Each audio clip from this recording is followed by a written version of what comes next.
وہاں پر بے تحاشا نہ صحیح لیکن مستقل فورن ڈائریکٹ انویسٹمنٹ آتی رہی، ہمارے یہاں سے جاتی رہی. ہماری 2025 میں 2024 میں 17%، 22% کے حساب سے فورن ڈائریکٹ انویسٹمنٹ نکل گئی ہے، یہاں سے چلی گئی ہے. اور بنگلہ دیش میں ان دونوں سالوں میں 6%، 7%، 2% مستقل فورن ڈائریکٹ انویسٹمنٹ آ رہی ہے، جا نہیں رہی. تو یہ صورتحال آپ اندازہ لگا لیں کہ ان کی معیشت کس حد تک سٹیبل اکانومی ہے. چنانچہ ایک بات جس کو سمجھنا بہت آسان ہے کہ اگر لوگوں کی حکومت اپنے ملک پر خود ہوگی تو لوگوں کو اس سسٹم پر یقین ہوگا، وہ انہیں نہیں اچھے لگیں گے حکمران، وہ انہیں اٹھا کر باہر پھینک دیں گے.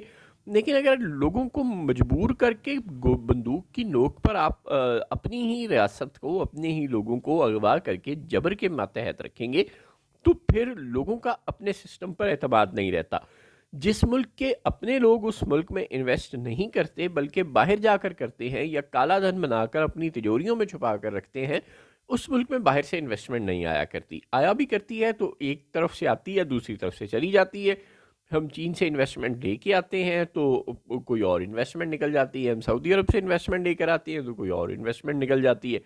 تو یوں جو نیٹ ہے وہ گین نہیں ہوتا ہمارا ہر سال، نیٹ انویسٹمنٹ کا لاس ہی رہتا ہے ہمارے یہاں ہر سال. لیکن بدقسمتی سے ہم کسی بھی تاریخ کے سبق سے سیکھنے کے لیے تیار نہیں ہیں.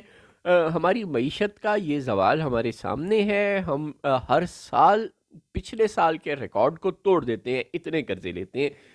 کم از کم جب سے پی ڈی ایم کی حکومت آئی ہے تب سے لے کر، بلکہ اس سے پہلے بھی جب عمران خان کے دور میں کرونا اور وہ سب کچھ ہو گیا، تب سے لے کے آج تک ہم ہر سال اپنے پچھلے سال کے قرضوں کے ریکارڈ کو توڑ دیتے ہیں. اور ہر سال ہمیں پتہ چلتا ہے کہ جتنا پچھلے 40 سال میں قرضہ لیا تھا اتنا ہم نے اس ایک سال میں لے لیا. پھر پتہ چلتا ہے جتنا پچھلے 50 سال میں لیا تھا اب ایک سال میں لے لیا ہے. پھر پتہ چلتا ہے پچھلا جتنے 55 سال میں لیا تھا اب ایک سال میں لے لیا. یوں ہر سال ہمارے جو قرض ہیں ان کی تعداد میں ہوش ربا اضافہ ہوتا جا رہا ہے. فورن ڈائریکٹ انویسٹمنٹ، فورن انویسٹمنٹ پاکستان سے نکلتی چلی جا رہی ہے اور نئی انویسٹمنٹ یا تو نہیں آ رہی، اور اگر آ رہی ہے تو اس کے آنے کی شرح بہت کم ہے. ہم امریکہ تک سے دوستی کر رہے میں کامیاب ہیں. امریکہ تک ہمارے ملک سے ریئر ارتھ میٹلز جیسا خزانہ نکالنا چاہ رہا ہے.